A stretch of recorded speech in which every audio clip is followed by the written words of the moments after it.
Welcome back to Guess What Day It Is. This is going to be a little bit of a different video.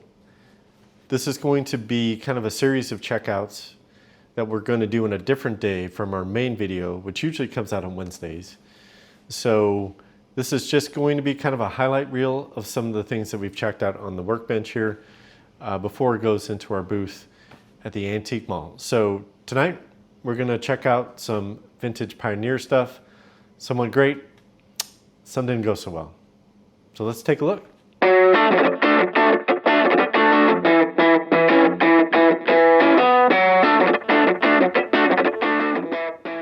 So we have on the bench a Pioneer PD 4700 CD player, a single CD player, circa 1991.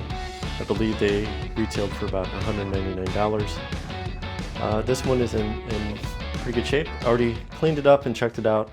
We'll kind of go through some of its functionality as we go through. Nice display. Hopefully that is visible. That's about as close as we're going to get. So we have a CD inserted. It actually has a decent tray. It's not super nice, but it does open and close quite nicely. Reads very quickly and functions quite well. So I'm going to try to do this without losing or getting a copyright strike here. So hit play. It's going through my test bench. Everything's working. So you can go through each track. You want to make sure that the functionality on each button is good to go. Track back and forth. If we hit play again, we're going to try fast forward and reverse. Both work. Pause button works, play button works, stop button works, random play.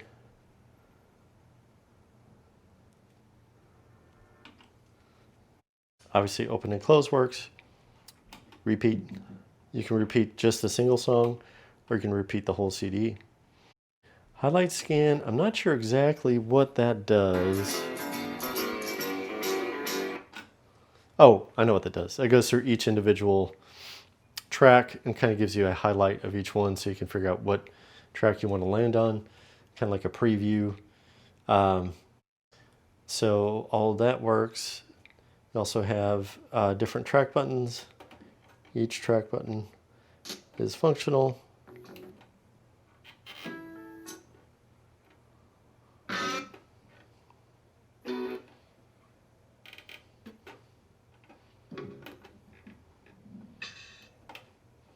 So that's all working good. This also has different things such as programming where you can select just a few songs. There's a check button, which I'm not sure what the function of that is, and then clear, of course. Peak search is another thing I'm not real sure about. So it's this button down here. I think it goes through. I have no idea. So if you know, put that down in the comments and let me know. So, and just looking at the overall condition, it's very nice. There are some scuffs on the top, but it is great little CD player. As far as the overall quality of the digital to audio converter, I'm not really sure how this compares to other models of its age. It sounds pretty good on my little system down here. There's no digital output. They're just coax outputs and some other controls that would probably integrate with other Pioneer receivers and components of the day. So great little CD player. This one is going up for sale at the booth. Next on the bench, we've got a Pioneer SX40. This debuted in 1983, so just after the golden age, or so-called golden age of hi-fi. This is a solid state tuner. It is 38 watts per channel. So not a powerhouse, but once again, the wattage ratings of those days is much different than what we are familiar with today. Pulling it apart, it's kind of interesting. It has a transistor bridge that's a heat sink, and it is basically screwed in with 2 screws, and you can pull out the whole assembly. So there's 4 pads, 1 for each transistor. Each of those pads has 4 little spring tabs that the transistor plugs into. So it's an easy way to get the whole entire assembly out, especially for service. So it makes everything pretty easy to get to. This particular guy seems to be in good working order. I also have a Pioneer SX50, which visually is very similar. I think it is rated at a higher output, but it does have a much more intricate display. So I'm kind of bummed that that one is the one that's not working. This one is working, but still a great little receiver. So we'll go ahead and power it up. 6-3 right now, however. Fucsovics leads Shelton in the second set. We've got good signal. I'm just working off of a wire for a tuner antenna. Tunes in pretty good even in the basement here. So very nice. Everything is working. We're going to switch to our auxiliary.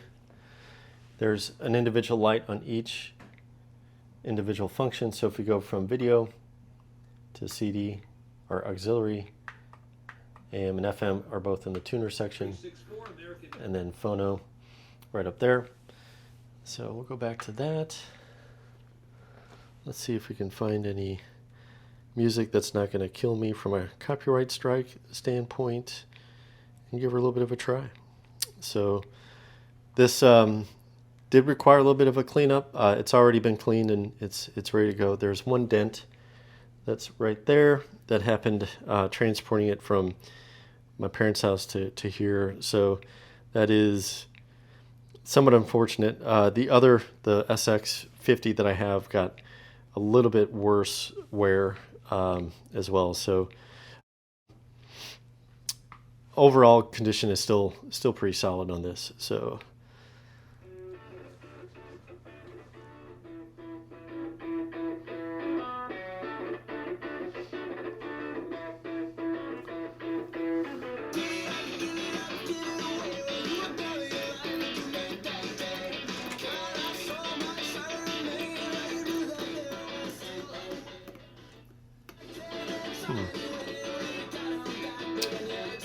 seems like we have a problem.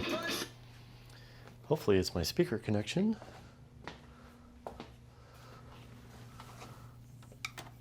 Let's see what we got here.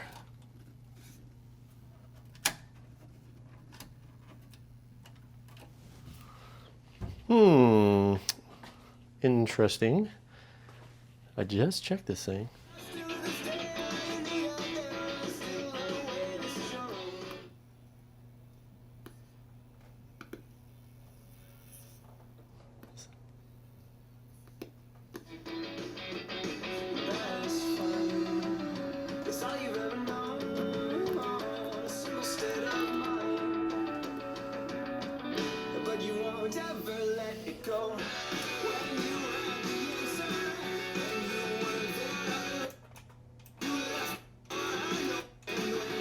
Well, seems that we've lost a channel.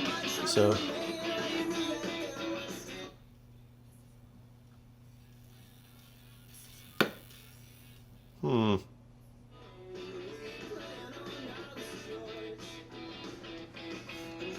well, there you have it. That's interesting. So that is exactly the same thing that's going on with the SX50. We dropped a channel. This was working not more than 10 minutes ago. So that is interesting. So I'll dig into a little bit and see what we got going on, and punch some more stuff here just to be on the safe side.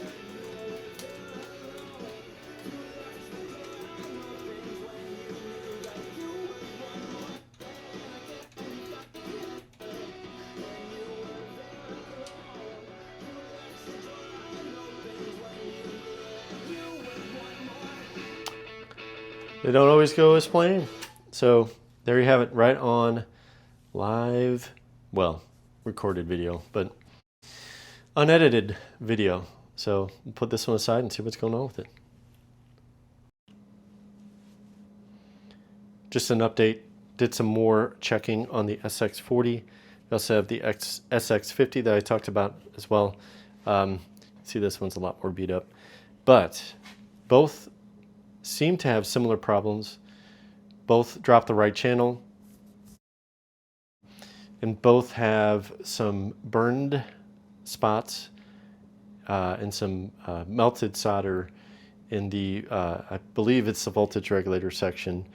There's a transistor that is problematic. They're marked C2238. All three of those, there's three of them in that circuit. On the SX50, there was a little diode bridge that was in line with that circuit, and it fried that and also basically damaged the traces on the circuit board. And then the SX40, there was another one of those transistors that got hot enough to melt the solder. Unfortunately, with this one, just messing around, I reflowed the solder. Once I did that, the whatever computer side doesn't work anymore. So if that's a power issue and it's just not getting power to that might be the issue, or I could have fried it. So these are going to go off to the side. I'm not going to spend too much more time on them. In working condition, they're worth about 125 bucks. I can get replacement transistors for about $2 a piece. The replacement would be an MJE 15032. And for now, like I said, we're just going to set these off to the side. I'm going to mark on the outside of the case what's wrong with them, and it's a possibility that sometime in the near future these might get more popular and might be worth dumping a little bit more money into them. So, but just a little update on those guys. There could be more issues, but until the power sections are fixed, we're just not gonna, or we're just not gonna dive into it anymore. So, moving on. So what do you think? Sometimes things don't go the way you plan. Even when you check something out, you can have an issue later. A lot of times what we do with our vintage stereos and stuff like that, we try to play them for 24 hours straight just to get them hot, especially now in the summertime. It doesn't take too long to get electronics hot and see if something happens. So that's why we go through everything the best that we can. In the case of those two Pioneers, that's a bummer. I really have a feeling that is going to be a systematic problem for most of those, seeing how we have two of two that have that transistor issue. So, you know, that's the way it goes. Good news with the CD player, that went pretty well. It's a very nice piece. It's very tempting for me to keep that, but they got to go. I can't just keep all the stuff that I think is cool. So once again, thank you for watching. I really appreciate it. Be sure to check out our Wednesday videos when we highlight some of the pros and cons of our resale business at the Brass Armadillo Antique store. Check out our last video right up here. And then once again, thank you for watching. I really appreciate it. And we'll see you next time on Guess What Day It Is.